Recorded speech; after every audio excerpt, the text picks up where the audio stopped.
e nós vamos falar hoje sobre o dilema do perdão, tá bom? E aí tem a pergunta que Deus faz para Jonas, né? Você não acha que eu deveria ter muito mais compaixão? E eu vou fazer uma pergunta para os irmãos, pedindo para que os irmãos ajudem nessa mensagem de hoje aqui, para que você pense e fale, tá bom? Também para que depois, no final do culto, você reflita também sobre isso que você está dizendo. Qual a característica de Deus, o atributo, a característica da personalidade de Deus, daquilo que Deus é, que mais te agrada, que mais chama atenção, que mais te impacta, tá bom? Você entendeu a pergunta? Qual a característica de Deus, da personalidade de Deus, dos próprios atributos de Deus, que mais te chama atenção, que mais te agrada e que mais você tem prazer em Deus nisso? Está aberto aí. Eu achei que ia ser um monte de gente falando. Misericórdia, obrigado, Fábio. Misericórdia de Deus é algo que o Fábio aqui identifica, que chama a sua atenção, que mais traz a ele, assim, esse aspecto da bondade de Deus. Obrigado, Fábio. Já que o Fábio começou, agora vocês terminam. Graça. Josdete, muito obrigado. Graça. O que mais? Soberania de Deus. Muito bem. O amor de Deus. A eternidade de Deus. Deus não tem começo, nem meio, nem fim. O que mais? Já falaram o que você tinha pensado? É isso que você está pensando? Né? Pô, já falaram. A Geusdete, o Fábio já falou, o Rodrigo falou, a Linda falou. Tá? Você consegue pensar em outro aí? Pode pensar em algum outro, tá bom? Não tem problema. Hã? Bondade, Mônica, bondade de Deus. Hã? Fidelidade, obrigado, Ayrton. Fidelidade. Justiça de Deus também, tá? Justiça. Compaixão, muito bem. Vai pensando aí, vai guardando isso. Todas essas situações, tudo isso que vocês citaram neste momento, revelam de fato quem é Deus, o caráter de Deus. O caráter do Deus que você segue, o caráter do Deus que você devota, o caráter do Deus que você adora, o caráter de um Deus que você tem relacionamento. O caráter desse Deus que você saiu da sua casa num dia chuvoso, debaixo de chuva, para vir aqui na igreja para adorar esse Deus que expressa constantemente esse caráter, de tal forma que você, inclusive, expressa isso de forma audível, né, como vocês acabaram de fazer aqui, que te chama a atenção. Nesse Deus pessoal. Nesse Deus agora que descreve para você e para mim, através das Escrituras e através do nosso dia a dia, a sua própria personalidade. E aqui nós falamos coisas que fazem parte desse Deus. O amor, justiça, graça, misericórdia, bondade, fidelidade, soberania. Guarda isso, para que no final do culto a gente possa, assim, fazer um exercício aqui, tá bom? Porque quando nós olhamos para o livro de Jonas, capítulo 4, versículos de 1 a 3, que é o que nós vamos estudar aqui essa noite, nós vamos observar, acho que deu uma travadinha aí, pode dar um. Nós vamos observar que Jonas também tem esse entendimento do caráter de Deus. Jonas sabe quem é Deus, ele conhece o Deus que ele serve. Jonas não acha que Deus é um Deus estranho. Jonas não pensa aqui que Deus vai pegá-lo de surpresa por uma mudança da sua existência, por uma mudança do que ele é. Jonas tem a plena convicção de quem é Deus. Tanto que ele vai, inclusive agora, nessa segunda oportunidade, como nós vimos na semana passada, continuar exercendo assim o ministério que Deus o chamou para fazer. Lembra que agora Jonas teve uma segunda chance da parte de Deus para se levantar, ir a Nínive, pregar, e ele assim o faz. Claro que para condenar aquela nação que, diante da sua violência, que chega aos céus de tal forma que Deus decreta assim o juízo sobre essa nação. Aquela nação será destruída daqui 40 dias. E Jonas sai então falando essa história. Vocês serão destruídos daqui 40 dias, diz o Senhor. Esse profeta entra nessa grande cidade e ele grita nas praças, ele grita nas ruas, ele vai pelas vielas, ele vai no calçadão, ele vai no mercadão, ele vai no mercadão da cidade e ele vai dizer assim: vocês serão destruídos, porque a justiça de Deus cairá sobre vocês, porque vocês são violentos. E quando nós olhamos para o capítulo 3, Jonas faz isso também de forma violenta. Tanto que para percorrer em 3 dias a cidade, ele faz isso, o serviço em um dia só. Numa eficiência impressionante. Mas algo estranho acontece. Porque quando nós olhamos para o final do capítulo 3, nós temos ali um povo que dá ouvidos a essa mensagem de juízo e se arrepende, e Deus agora muda de ideia em relação ao seu decreto e agora resolve perdoar essa nação, esse povo.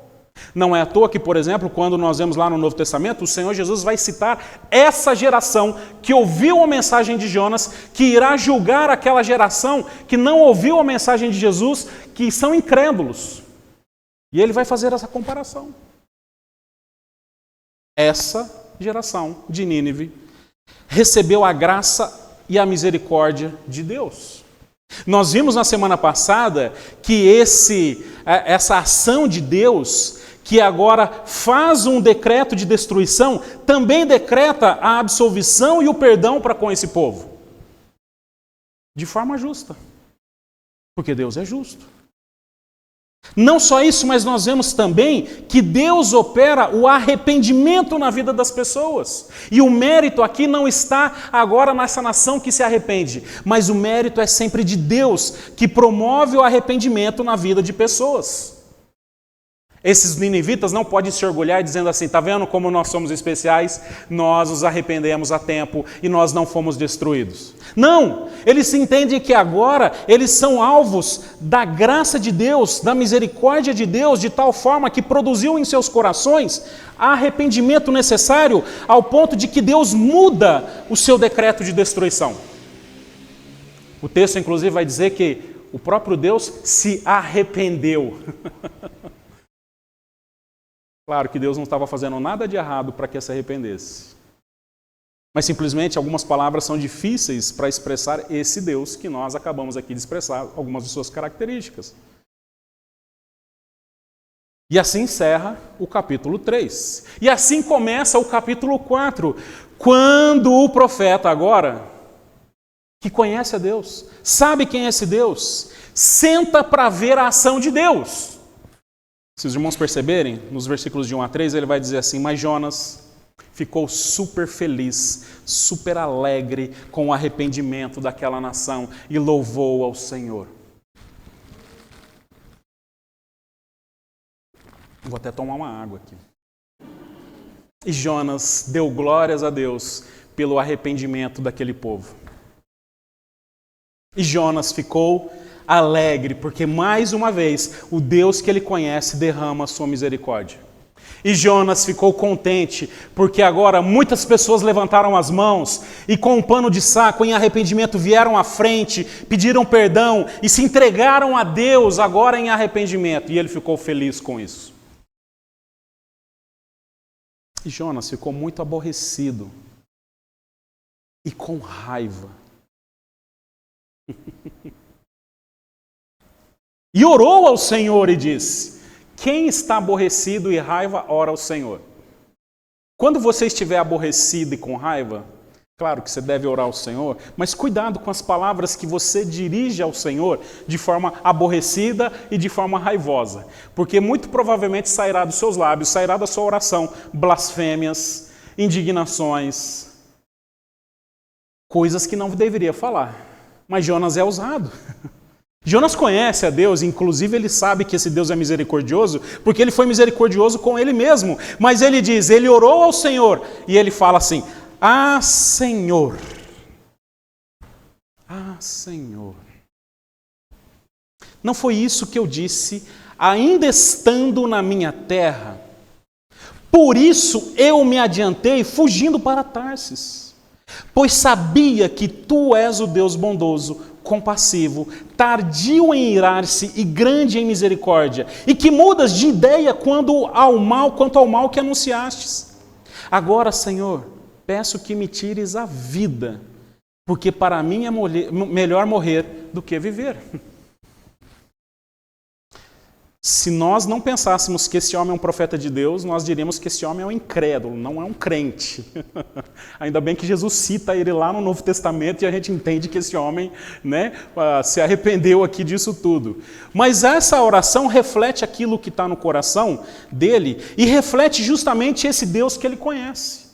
Lembrando aqui que ele expressa nitidamente o motivo pelo qual ele fugiu.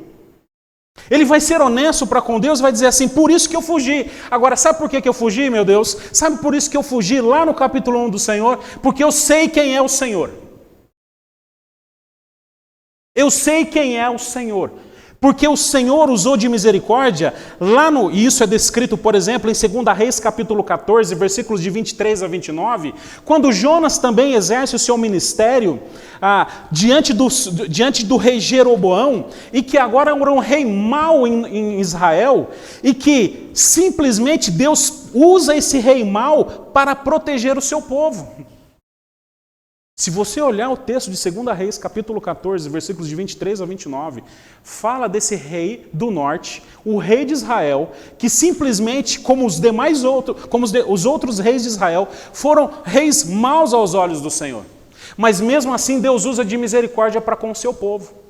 Jonas sabia desse Deus misericordioso. Se ele foi misericordioso com o povo dele, que está se desviando dos seus caminhos, Deus pode ser misericordioso com os ninivitas. Mas já que os ninivitas são meus inimigos e o Senhor decretou a destruição deles, que destrua a vida deles, porque eu vou me mandar daqui. Eu vou embora. Eu vou embora. Porque eu quero mesmo é que Deus extermine esses meus inimigos. Vai que eu pregue, vai que eu fale de Deus e esse povo se arrependa. Vai que Deus muda de ideia, como ele mesmo confessa para Deus. Vai que Deus resolve ter misericórdia desse povo. É por isso que eu fugi do Senhor. Sabe, Deus, sabe por que eu fugi do Senhor? Porque eu te conheço, eu sei quem é o Senhor. E aqui, irmãos, ele cita algumas características que eu pedi para os irmãos citarem sobre Deus. E é interessante porque ele cita características que, ao nosso ver, não deveríamos ficar irado com Deus. Você vai ficar irado com alguém bondoso? Você vai ficar irado com alguém que exerce a sua bondade? Você vai ficar bravo com alguém que é bondoso com você? Você vai ficar irado com alguém que é compassivo? Você fica irado com alguém que é compassivo? Não. Você fica irado com alguém que é tardio em irar-se? Alguém que é manso? Alguém que é difícil de brigar? Você fica irado com ele? Eu queria brigar com ele, mas ele não me dá oportunidade de brigar. Você fica irado com isso? Você fica irado com alguém que exerce grande misericórdia? Mas Jonas fica. Se os irmãos perceberem, a queixa de Jonas, o ódio de Jonas, agora, que era contra os seus inimigos, é transferido para o próprio Deus, que se ressentia da própria natureza de Deus, do caráter de Deus. Ele confessa que o caráter de Deus é a causa agora do seu ódio, da sua raiva, da sua indignação. Ou seja, Jonas está simplesmente dizendo: Deus, eu não concordo com quem é o Senhor. Eu não admito que o Senhor seja assim. Não só isso, mas ele diz: foi justamente por isso que eu fugi. E essa justificativa revela uma tentativa de Jonas de manipular Deus. Bom, se Deus é compassivo, misericordioso, bondoso, e Ele pode exercer misericórdia, e eu quero que Ele destrua esse povo, e Ele diz que Ele diz que vai destruir, então eu não vou pregar, então que Deus destrua. Está entendendo aqui a manipulação? Deu para entender? Deu para entender que agora Jonas quer que Deus se enquadre aquilo que ele pensa ser um Deus ideal, aquilo que ele pensa ser um Deus segundo a sua imagem e semelhança, segundo aquilo que ele deseja. Jonas tenta manipular o Senhor diante de suas ordens, diante daquilo que ele é. Não só isso, mas agora Jonas fica irado, se ofende com o próprio caráter de Deus. Pois Deus é esse Deus que produz arrependimento, misericórdia. Agora, lembra do início aqui que eu falei para você falar sobre algumas características que mais chamam a atenção? São algumas dessas características que Jonas revela sobre Deus. E que ofende Jonas. Porque o Deus amoroso é bom quando ele derrama o seu amor por mim. Mas o Deus amoroso, quando derrama o seu amor pelo meu inimigo, eu não queria que essa característica fosse derramada sobre o meu inimigo. O Deus misericordioso, que eu louvo a Deus, que eu adoro a Deus e eu dou graças a Deus porque Ele é misericordioso, é bom quando isso é para comigo. Mas quando é para aquela pessoa que eu acho que não merece a misericórdia de Deus, aí a história é diferente. O caráter de Deus me deixa irado quando Ele derrama bondade sobre tantas pessoas erradas, sobre tantas pessoas que mereciam a desgraça de Deus, e eu agindo certo, parece que sou amaldiçoado por Deus. O fato de Deus ser bondoso, misericordioso, compassivo, nos incomoda? Nos deixa chateado? Claro que quando é comigo, não. Mas quando é para alguém que eu acho, segundo o meu critério, que não deveria receber isso, esse Deus, eu sabia que Ele faria isso. Eu sabia. Por isso que eu nem orei por essa pessoa. Eu nem fiz questão de olhar para ela, porque eu sabia que Deus ia agir na vida dessa pessoa. Agora eu tenho que lidar com essa pessoa na igreja, inclusive. Agora eu tenho que chamar essa pessoa de irmão. Já pensou? Jonas chamando os ninivitas de irmão?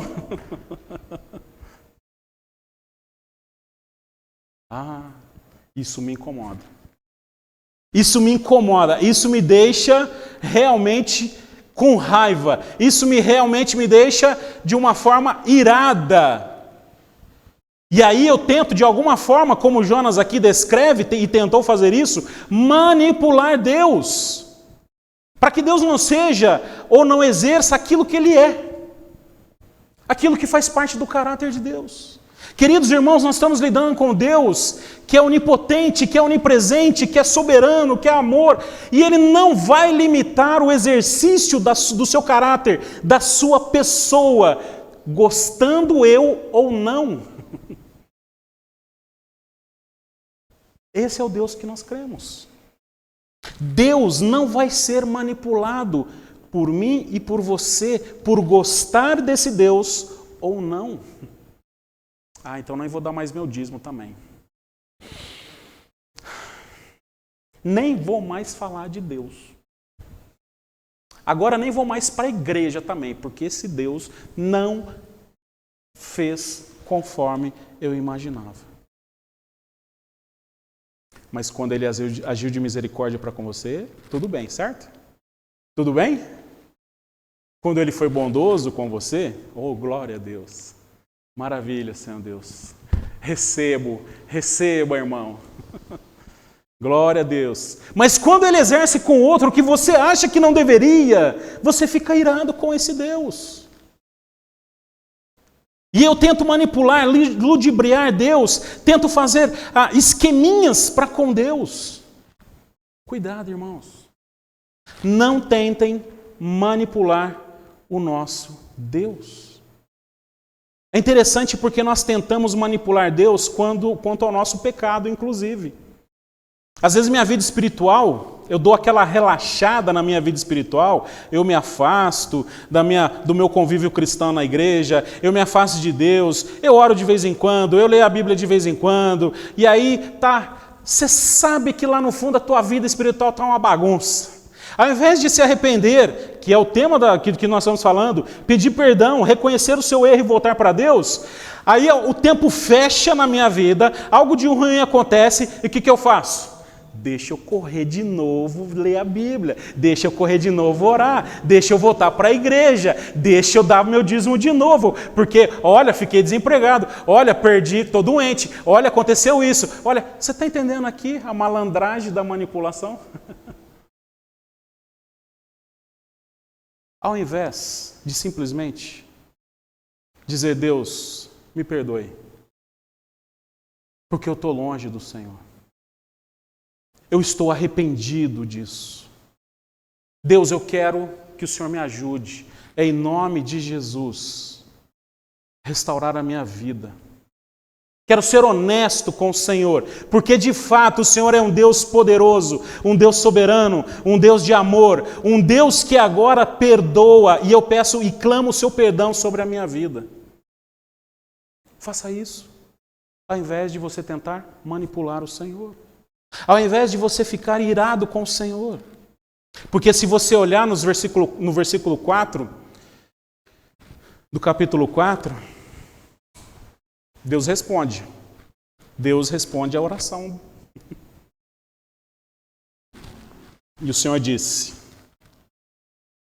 você acha razoável a sua raiva? Algumas traduções vão dizer, você acha justa a sua ira? É justa a sua ira?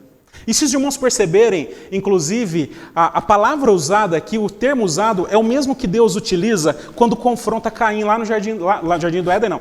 Quando confronta Caim em Gênesis capítulo 4, versículos de 6 a 7. Quando Caim estava diante de Deus, levando as suas ofertas, e foi rejeitado por Deus, ficou irritado para com Deus, e o Senhor responde a ele, por que você anda irritado, com essa cara fechada? Se fizer o certo, não é verdade que você será aceito? Mas se não fizer o que é certo, eis que o pecado está à sua porta, à sua espera. O desejo dele será contra você, mas é necessário que você o domine. O mesmo papo que Deus tem com Caim, Deus tem com Jonas. É justa a sua ira, é justa a sua raiva, é justo o que você está sentindo. E aí alguns vão dizer assim, porque eu não concordo com Deus. Porque eu não admito que esse Deus seja amoroso com essa pessoa. Porque eu não admito que Deus seja misericordioso com essa pessoa que me ofendeu. É justa a minha ira. Cuidado, que se você pensar assim, você anda no caminho de Jonas e no caminho de Caim. E eu não preciso nem te dizer o que acontece com Caim, né? Cuidado, porque nessa arrogância, nessa ira, nessa raiva, eu vou dizer, como o profeta vai falar, é justa a sua ira? É justa a sua ira? Quem é você para determinar e julgar Deus? Entenda, irmãos, que a fúria deixa cego, a raiva enlouquece, tira o sentido, e tudo aquilo que você cria em Deus, tudo aquilo que você achava que Deus é, simplesmente vira fumaça, porque você está irado com Deus, revoltado com Deus. Apesar de nós não admitirmos e colocarmos essa ira para debaixo do tapete, muitas vezes é isso que nós vivemos no nosso dia a dia, a nossa inconformidade com aquilo que Deus é em nós. Mas esse Deus é muito exigente. Esse Deus quer muito de mim. Esse Deus eu não admito. Esse Deus que exerce amor sobre outras pessoas, sobre esse que eu acho que não deveria ter, esse eu não desejo, esse eu não quero. E eu fico irado, com raiva. Mas cuidado, irmãos, porque aqui, inclusive, Deus está usando de graça para com o profeta e questionando ainda e dizendo, olha, é justo isso? Pensa bem. Pense bem. Pense bem antes de você ficar questionando e com raiva do próprio Deus e dos seus planos. Não é assim que nós ficamos? Mas Jonas está de coração duro. Coração duro é coração duro. Só Deus na causa. Para lidar com o coração duro, é só Deus nessa causa. E então Jonas saiu da cidade, sentou-se num lugar a leste da mesma, e ali construiu um abrigo. Sentou-se na sombra para ver o que aconteceria com a cidade. Então, o Senhor Deus fez crescer uma planta por cima de Jonas, para que fizesse sombra sobre a sua cabeça, a fim de o livrar do seu desconforto. E Jonas ficou muito contente por causa da planta. Mas no dia seguinte, ao amanhecer, Deus enviou um verme que atacou a planta e ela secou. E quando o sol nasceu, Deus fez soprar um vento leste muito quente. O sol bateu na cabeça de Jonas, de maneira que ele quase desmaiou. A postura de Jonas é agora, como espectador, ver a justiça e a fúria de Deus sendo derramada sobre este povo. Jonas sai dessa cidade e Jonas agora não acredita que Deus possa perdoar esse povo. E a sua fé ainda está num Deus que julga e derrama a sua ira sobre o seu povo inimigo. Não num Deus que exerce a misericórdia diante do arrependimento. Jonas quer pagar para ver. Jonas justamente ele quer ver Deus exercendo aquilo que ele prometeu que faria, a destruição desse povo. Agora eu fico pensando aqui, se Jonas levou a mensagem que daqui 40 dias Deus destruiria essa cidade, Jonas prega isso em apenas um dia, significa que 39 dias Jonas ficaria ali esperando a justiça de Deus e a ira de Deus sendo derramada? Coração ruim, hein? Entenda que Jonas se propôs a ficar ali durante dias esperando o fogo de Deus descer do céu sobre esse povo. Porque ele exerceu o ministério que Deus colocou para ele em um dia. Ou seja, durante 39 dias eu vou sentar aqui e vou ver e vou esperar Deus destruir esse povo. Tudo isso para expressar, irmãos, descrever aqui justamente como está o coração deste homem, que agora está inconformado com aquilo que Deus é, com aquilo que Deus faz. Apesar de conhecer esse Deus, Jonas não quer o perdão e a misericórdia. Não quer o arrependimento dos ninivitas. Mas Jonas quer a justiça de Deus. Jonas quer agora que Deus faça justiça para com esse povo. Não importa agora se o decreto de Deus foi mudado, não importa agora se o decreto de Deus foi transformado, mas o que ele quer agora, justamente, é a justiça de Deus. Mas Deus é Deus. E ele faz aquilo que ele quer. Queridos irmãos, quando a gente pensa nisso, nós deveríamos temer e tremer. Eu quero ser curado, mas não é isso que Deus quer. Eu quero um emprego, mas não é isso que Deus quer. Eu quero essa ação, mas não é isso que Deus quer.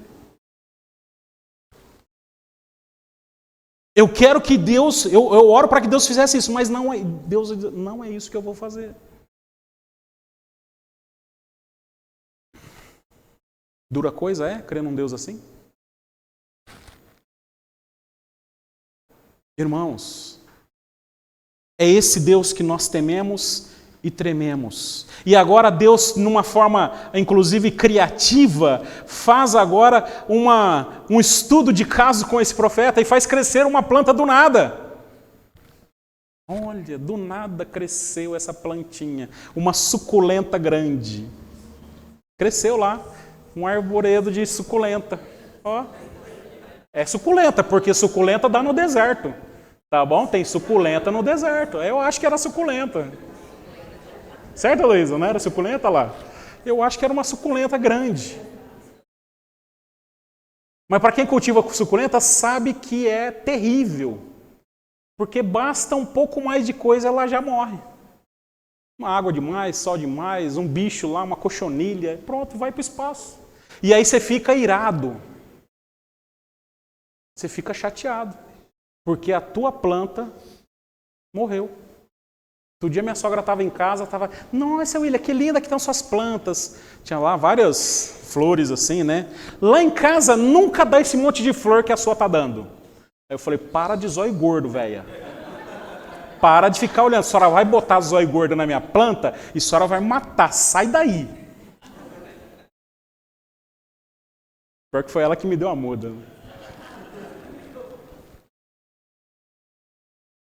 Mas simplesmente, essa planta morre.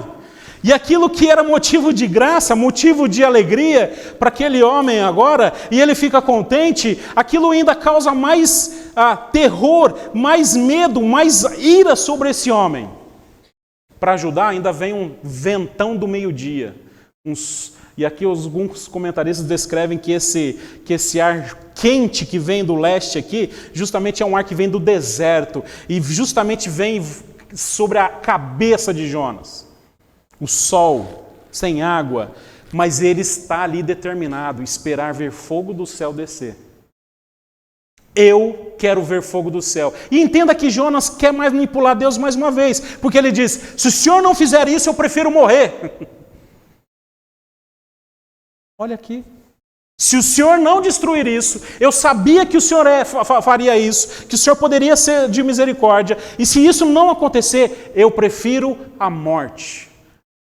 Eu prefiro morrer. Isso não é manipulação? Pai, se o Senhor não me der um celular, eu vou me jogar da ponte. Pai, se o Senhor não me der agora a senha do Wi-Fi, eu vou me matar.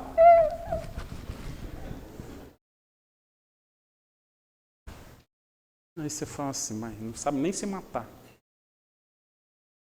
Não é isso? E aqui, irmãos, eu entendo que justamente essa planta aqui vai depois, claro que nos versículos posteriores nós vamos ver o que Deus quer com essa planta, mas justamente quer mostrar para esse profeta, mais uma vez, esse Deus de misericórdia. Deus é incansável em mostrar o seu caráter. Deus é incansável em mostrar a sua bondade. Mesmo você, Jonas, sendo ruim desse jeito, querendo ver fogo do céu, mesmo você agora tentando me manipular, eu ainda te dou momentos de graça e de bondade. Mesmo você fazendo isso. Deu para entender a ironia? Deu para entender como que Deus faz aqui? Porque você, Jonas, se comporta agora como essas pessoas que são violentas, e você quer que eu seja violento para com elas. Jonas, você não quer graça, você não quer amor, você não quer misericórdia, você quer violência, violência, violência, violência. Não só isso, mas você quer violência da parte de Deus. Violência da parte do Senhor. E aqui, irmãos, cuidado com isso. Porque você não queira ver a violência de Deus na vida ou na humanidade. Talvez eu e você não tenhamos estômago ou cabeça para lidar com a violência de Deus sendo exercida na humanidade. Não é à toa que Moisés, por exemplo, quando Deus viu a violência como ele tratava o povo, ele diz, Senhor, para, senão o Senhor vai exterminar todo mundo. Para, Senhor. Porque é chocante. Cuidado. Cuidado para que você agora, com o seu coração irado, com o meu coração raivoso, desejamos aqui constantemente essa justiça. Deus derrama fogo, Senhor. E tem pastores hoje, púlpitos, dizendo, olha, que Deus pise na cabeça do seu inimigo. Foi isso que Deus ensinou? Ao invés de dizer assim, ame o seu inimigo.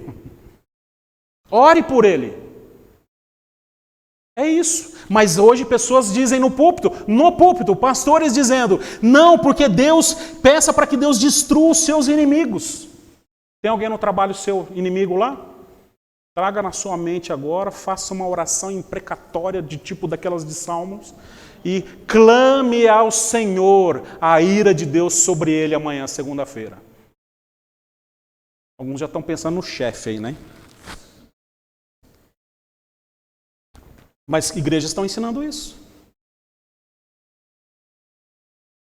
Queridos irmãos, cuidado, porque Deus continua sendo gracioso mesmo diante da nossa irracionalidade. E não é você tentando, assim como o profeta aqui tenta manipular Deus. Olha, se o Senhor não fizer isso, eu prefiro a morte. E não é à toa que ele diz que Deus continua conversando com ele nos versículos de 8 a 9.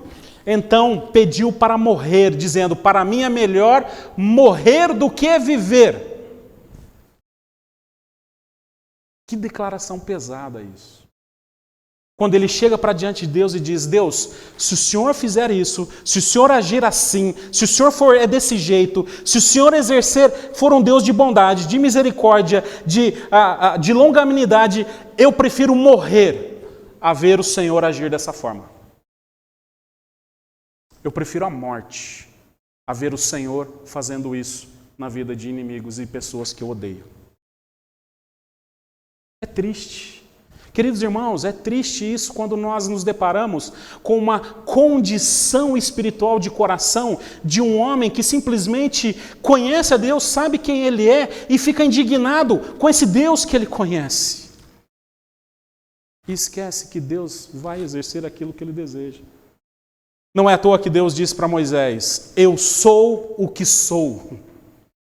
Não é à toa que Deus diz... Quando Moisés pergunta, quando eu chegar no Egito e me perguntarem o seu nome, quem eu digo? Ele vai dizer, Deus diz para ele, eu sou o que sou. Eu sou o que sou. Eu sou aquele que faz tudo o que eu desejo. Eu sou o alfa, o ômega, o princípio e o fim. Eu sou o Deus da eternidade. Eu sou o Deus que controla os astros e o universo. Eu sou o Deus que te dá o ar que você respira. Eu sou o que sou. Eu tiro o ar que você respira, se eu quiser. Eu sou o Deus que te faz levantar, ao mesmo tempo eu sou o Deus que te recolhe para que você não viva mais. Eu sou o que sou. Esse é o Deus do profeta. Mas ele prefere morrer a ver esse Deus exercendo quem ele é. Por isso, Deus pergunta mais uma vez para Jonas. E Deus é compassivo, é bondoso. Você acha razoável essa tua raiva por causa de uma planta? E Jonas respondeu, é tão razoável que até quero morrer. Jonas, você acha razoável ficar irado porque você perdeu uma planta? Porque morreu alguém que você, em 24 horas, criou um laço de amizade?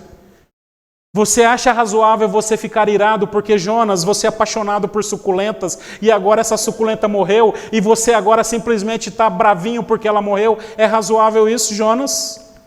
Mas Jonas é petulante. Ele vai dizer assim, acho. É tão razoável isso, Deus, que eu quero a morte. Queridos irmãos, aqui vemos esse grande mistério, ou esse grande tema no livro de Jonas. O tema da misericórdia e do arrependimento. Que está atrelado à nossa vida diante de marinheiros que se arrependeram e foram salvos por Deus, e ele presenciou isso. Diante do profeta que se arrepende dentro da barriga de um peixe, e ele sente na pele a graça e a misericórdia de Deus. Diante de um povo inimigo que não merecia, mas Deus assim agora faz com que esse povo se arrependa e perdoa, e agora é livre. E da mesma forma o profeta, mas ele não admite ver isso da parte de Deus. E eu prefiro a morte. Eu prefiro a morte ao Senhor fazer esse tipo de coisa.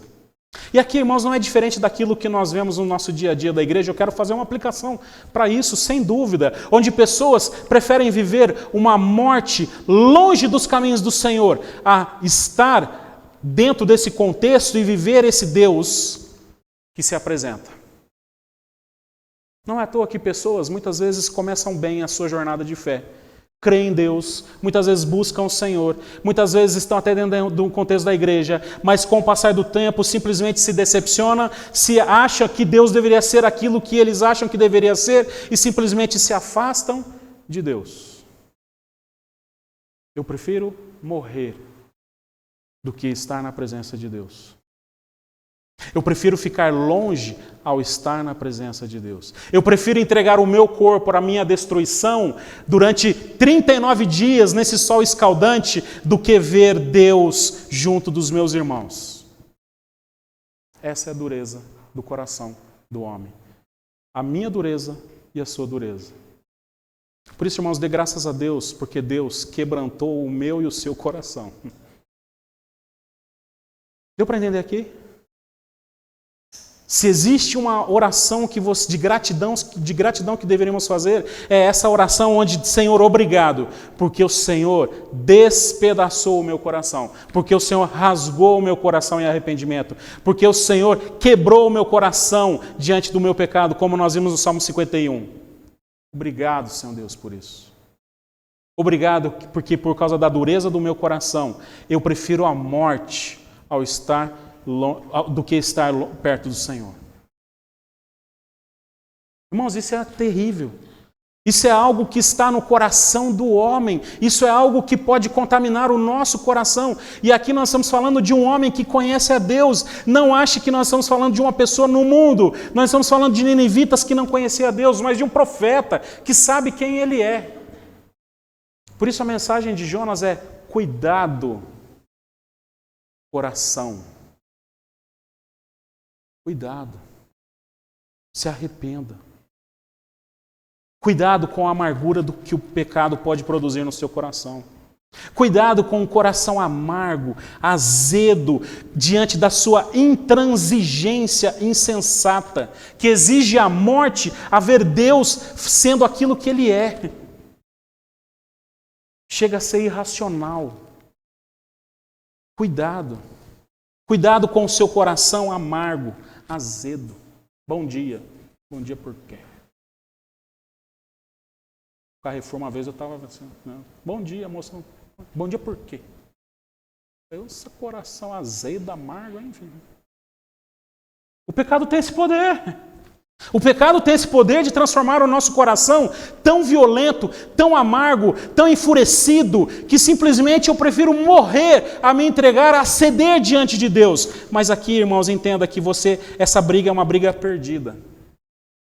Quem poderá resistir à poderosa mão de Deus? E aqui, cuidado. Porque se você deseja morrer a ver Deus ser quem Ele é, cuidado, porque Deus pode atender a sua oração. Você quer morrer? É isso que Jonas pede. Você quer morrer ao invés de ver o que eu posso fazer? Claro que aqui nós vemos que o profeta foi poupado, né? Claro que a história, infelizmente, termina e a gente não vê o fim dela aqui. Mas, irmãos, cuidado, porque a amargura do pecado, a capacidade de tornar o nosso coração amargo, azedo, diante de intransigência, a não abrir mão da nossa razão, diante dessa inconformidade de lidar com o próprio Deus, cuidado. Porque eu e você podemos assim andar nesse caminho desse profeta de coração duro, que prefere morrer a viver. Cuidado. E aqui segue uma palavra de exortação para os irmãos. Segue uma palavra agora de ponderação, de refrigério para a sua alma. Se arrependa em nome de Jesus do amargor da sua vida, do seu pecado.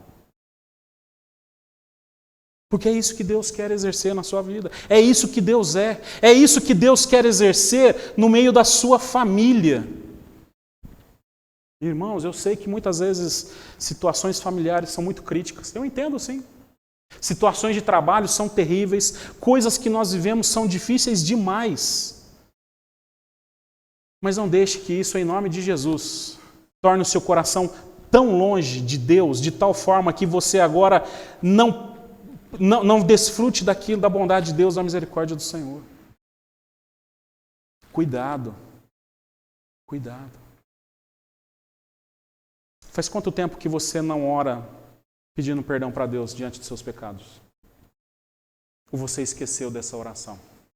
Ou você só ora, tipo, Senhor, obrigado pelo almoço, obrigado pela janta, e faça mal, faça bem em nome de Jesus, amém.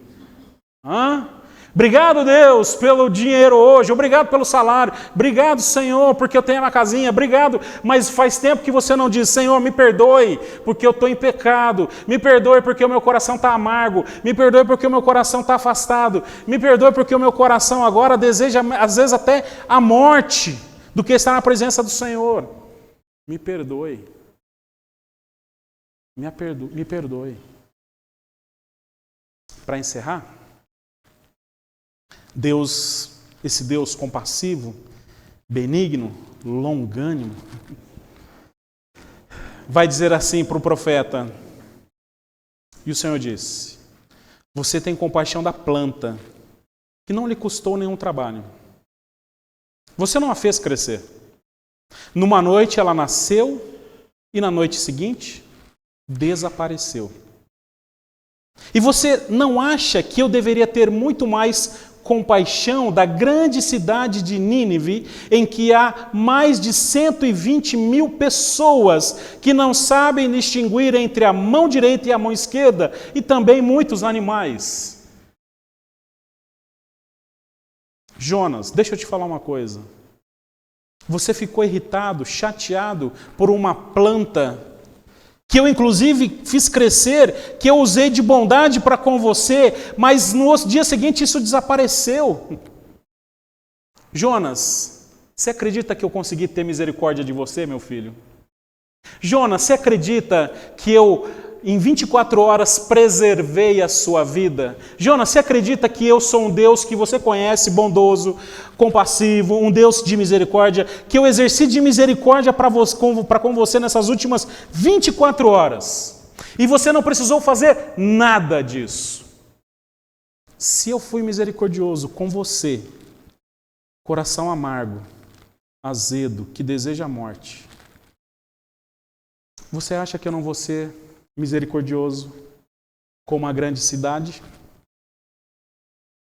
onde tem lá 120 mil pessoas, e aqui existem várias traduções que se referem a quem são essas pessoas que não conseguem distinguir entre mão direita e esquerda.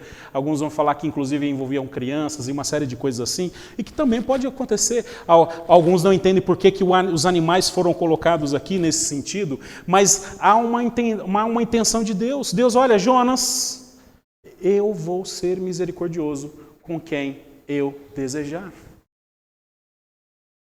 E você, Jonas, não vai me manipular. Por isso, irmãos, ele termina o seu livro com o desafio de olhar para as nossas incoerências.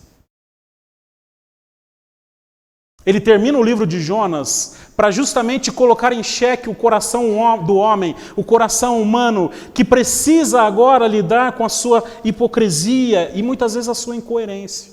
De querer uma coisa para os outros e querer da parte de Deus, e querer da parte de Deus aquilo que o amor de Deus para ele mesmo, mas para os outros não. Agora, lidar com a incoerência é algo difícil. É algo difícil. Lidar com a hipocrisia é algo desafiador, mas esse é o Deus que faz aquilo que Ele deseja. E aqui, irmãos, encerrando aqui já essa mensagem, que nessa semana você possa louvar ao Senhor, porque esse Deus quis ter misericórdia de você.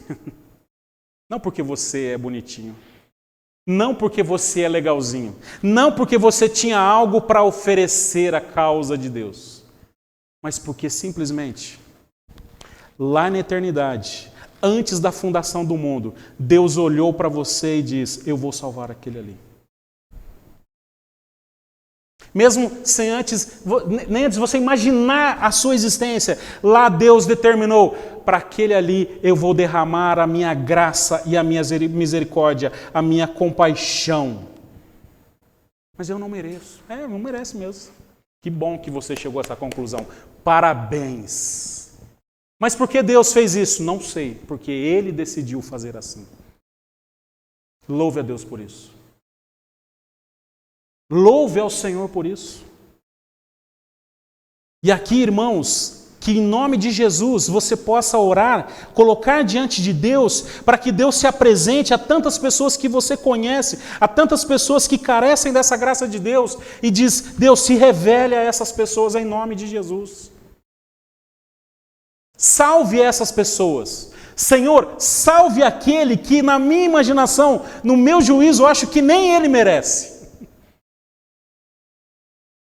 Salve ele em nome, derrame o seu amor sobre a vida dele. Você consegue orar assim essa semana? Por essa pessoa que você sabe quem é aí? Você consegue orar? Que em nome de Jesus, possamos assim sermos gratos a esse Deus, que é o que Ele é, independente do que somos ou do que nós exigimos dele. E Ele vai continuar sendo esse Deus por toda a eternidade. Você lembra lá no início, quando eu pedi para que você exaltasse algumas características de Deus? Você lembra daquilo que você disse? Tudo bem Deus ser assim para você? Tudo bem Deus ser assim para outras pessoas também? Tudo bem Deus ser um Deus de amor para aqueles que você acha que não merecem amor? Tudo bem? Tudo bem? Tudo bem Deus ser um Deus de misericórdia para aquele que eu acho até que não deveria ser misericordioso, mas tudo bem para que ele seja misericordioso? Tudo bem? Tudo bem? Favoráveis, levante uma de suas mãos. Tudo bem Deus ser soberano? Tudo bem? Mesmo agindo contra o seu desejo? Tudo bem? Porque Ele é o que Ele é. E é nesse Deus que nós descansamos.